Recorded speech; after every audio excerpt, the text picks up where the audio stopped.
This is the analysis of the confessional journey through aging, mortality, and the complexities of love. Okay, how does Kamala Das represent these things? Now, what do you mean by stream of consciousness? Stream of consciousness means, as we have discussed earlier as well, that whenever we are thinking, we do not have uh, any uh, any suspension to the thought, or any pause to the thought. Our consciousness, our thinking always flows like a stream. For example, when you are sitting inside the classroom and your teacher is explaining a content, you might, your mind, perhaps for a fraction or two, for a fraction of second, might drift away and think that what did my friend bring in her tiffin box today. Today I'll go and tell my mother to make this for me, or maybe how I'm making the card, how will my mother like the card that I have made for her. Any random thought can come to your mind, and that is the drift that happens in our mind when we are thinking, right? So the, and again the second later you come back mentally, you become present in the class, in the into the lecture. So hence the consciousness, the thought, has been called a stream of consciousness. The entire poem is a single unpunctuated sentence. It maps two simultaneous journeys occurring side by side. This is very important for you to understand. We have one physical journey, we have one psychological journey. All right. So, in the physical journey, the car ride, okay, she is riding with in the car.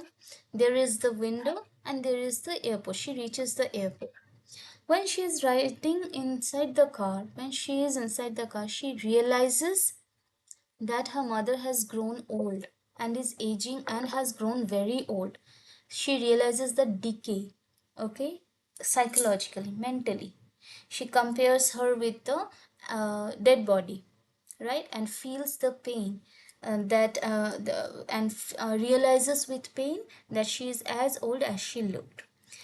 In order to distract herself, she looks out of the window. So, this is the physical activity. But what is the psychological demand? She sought distraction. And how did she seek the distraction? By looking outside the window. She saw the young trees sprinting and the children running.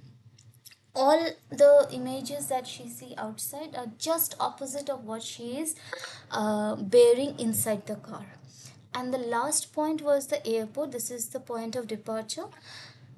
Here, psychologically or mentally, she is facing the pain of separation. But the poem ends with the hope and optimism. Okay, so there is a sudden shock and a shock due to the observation of the physical decline. The mother's age has declined, and hence she realizes, the poet Kamala Das, imagine this to be Kamala Das, realizes that her mother is about to die. Okay, her end is very near.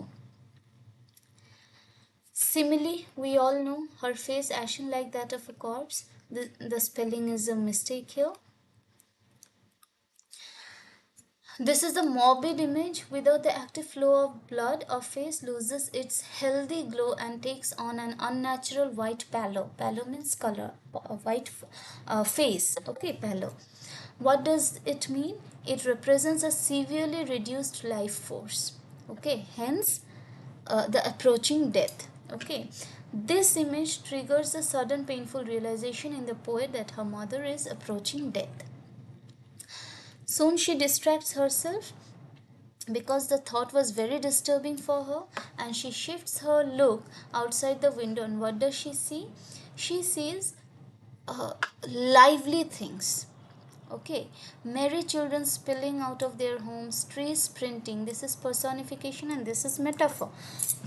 Now, both these symbolize, the trees symbolize the rapid, unstoppable passage of time. The children symbolize energy, youth, vitality, all these things which are not there inside the car, that is in the mother. Hence this is the contrast inside the car and outside the window or outside the car. Okay, the mother old, fixed, stationary, not moving, decaying, sleeping, near the end of life's journey. Whereas outside, young, moving, rapidly energetic, starting the journey of life. This is a very important question for your boards. And the last point, this is the point of separation. The distraction is over. This is the reality check. Okay, so suddenly that thought is disrupted. Now when she reaches the airport, now this is the literal few yards away, means the physical separation. Okay, the airport security checkpoint mirrors the impending permanent separation of death. All right, so this is the time when the mother cannot go ahead.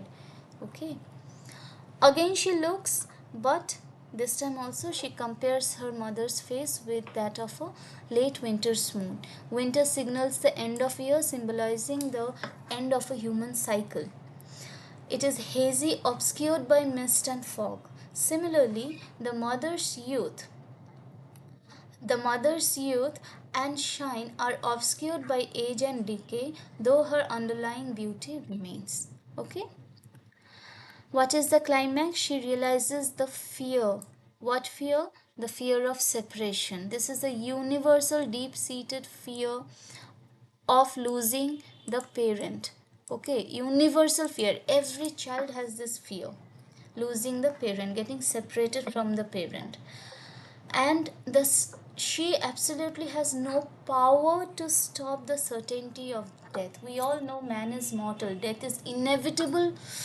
Inevitable, it will arrive upon everyone, be it a king or a beggar, right?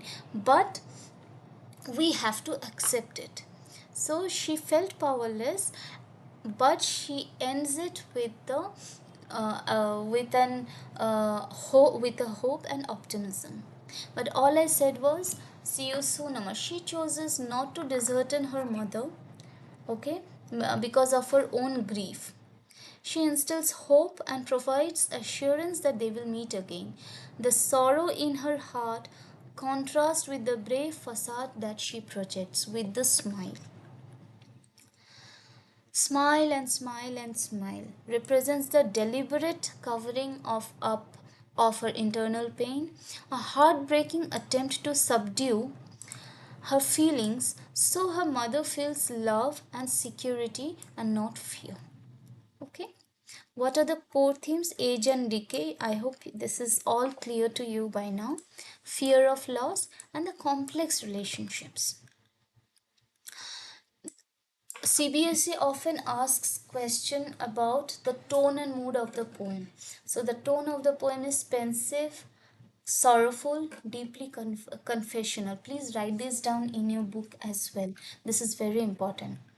What is the message? It is a deeply sentimental account of an approaching death, approaching end through the eyes of a daughter, capturing the harsh certainty of death and the enduring power of a mother and daughter bond. Okay, I hope the poem is clear.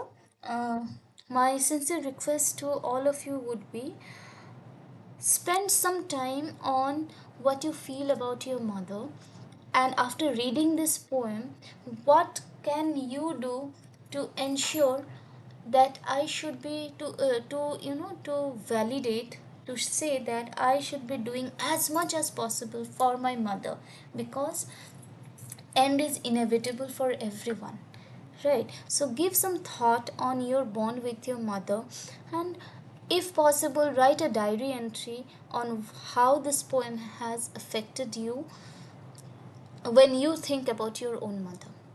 Okay, thank you students, have a good day.